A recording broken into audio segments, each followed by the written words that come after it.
Looking for heart-pounding action and gripping war dramas to dive into? Look no further.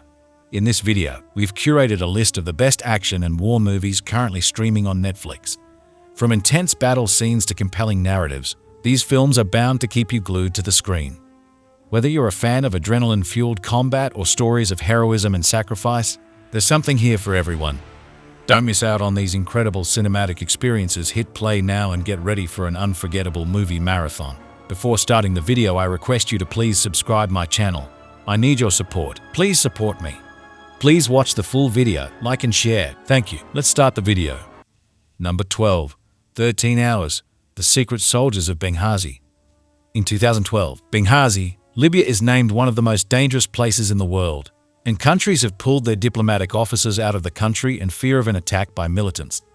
The United States, however, still has a diplomatic compound open in the city.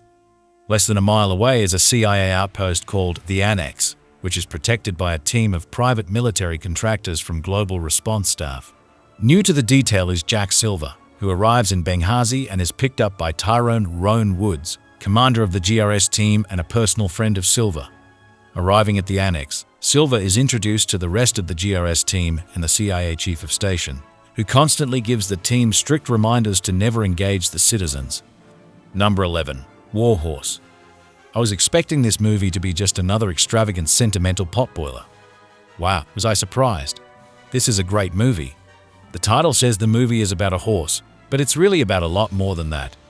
The horse plays a central role, but the humans figure in the story too, in a big way. The cinematography is outstanding. It really conveys the bleak, gory nature of war. The movie alludes to the Battle of the Somme, which is one of the costliest battles in history in terms of the sheer number of lives lost. At times the movie does lapse into sentimentality, but in general the story proceeds at a fast pace. The performances of the horses in this movie are impressive. They are stars in their own right.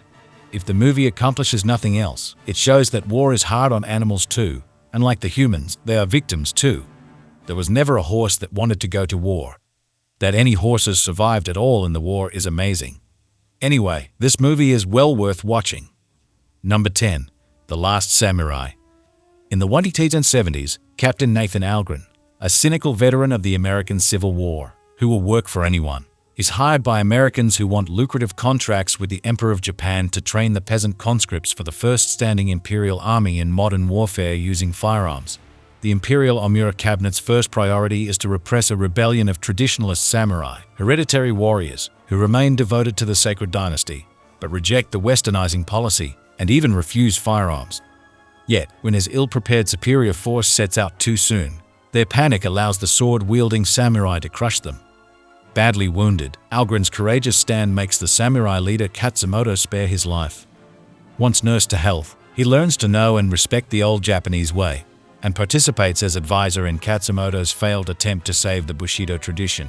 But Amura gets repressive laws enacted.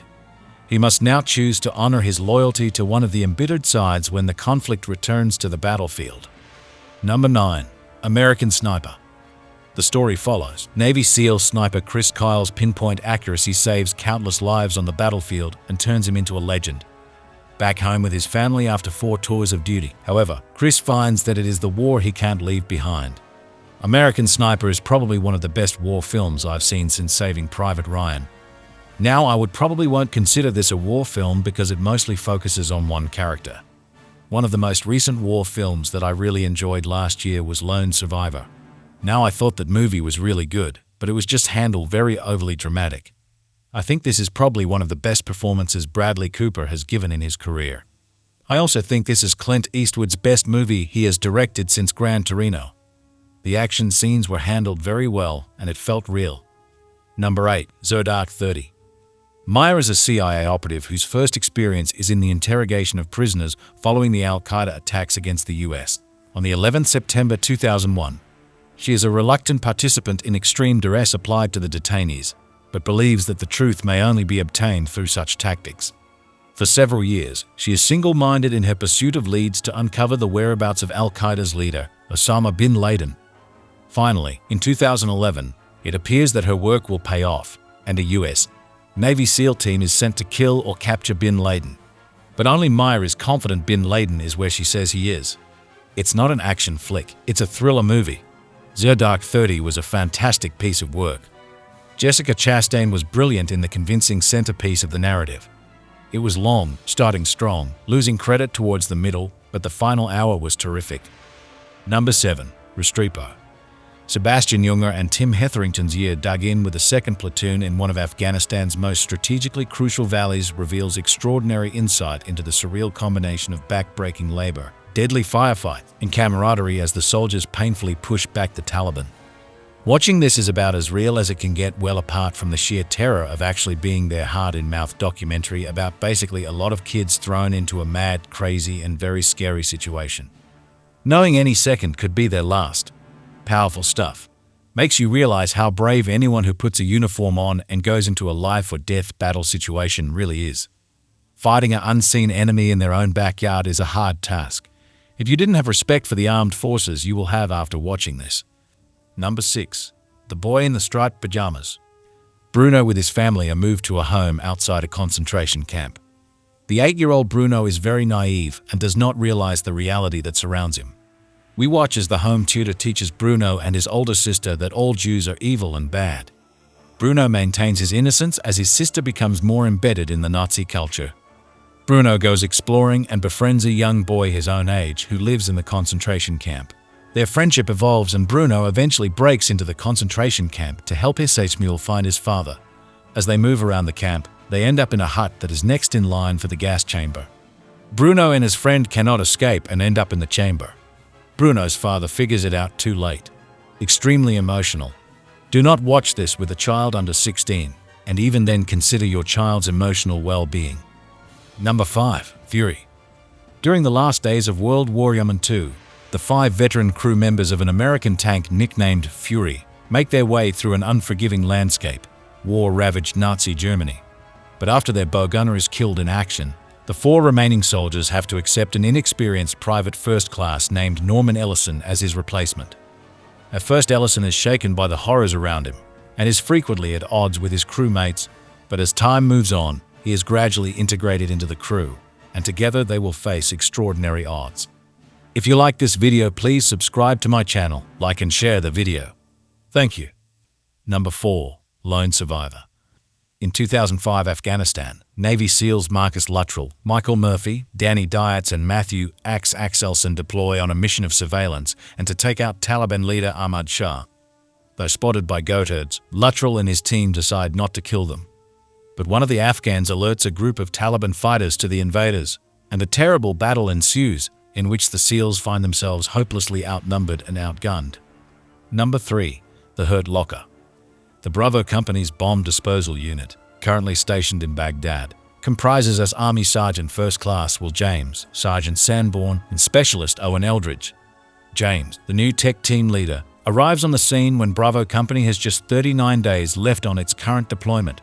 It will be a long 39 days for Sanborn and Eldridge, whose styles do not mesh with their new leader, a renegade for whom the thrill of the dismantlement seems to be the ultimate goal, regardless of safety for his fellow team members, for others on the scene, or for himself. By contrast, Sanborn is all by the books, knowing his place and duty and trusting others in the army to carry out their assignments just as well as he does.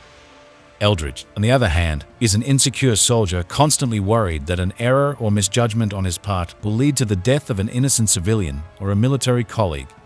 While the 3 members face their own internal issues, they have to be aware of any person at the bomb sites, some of whom may be bombers themselves. Number 2. Dunkirk. In late May 1940, the Second World War had been raging for 8 months when German troops, led by Adolf Hitler, invaded Belgium and then swept into France. As a result, the outnumbered Allied forces collapsed under the weight of the invasion, and 400,000 troops found themselves stranded on the sandy shores of Dunkirk, a French coastal town on the cold North Sea. The German Luftwaffe relentlessly bombed the beach, cornering the Allied troops.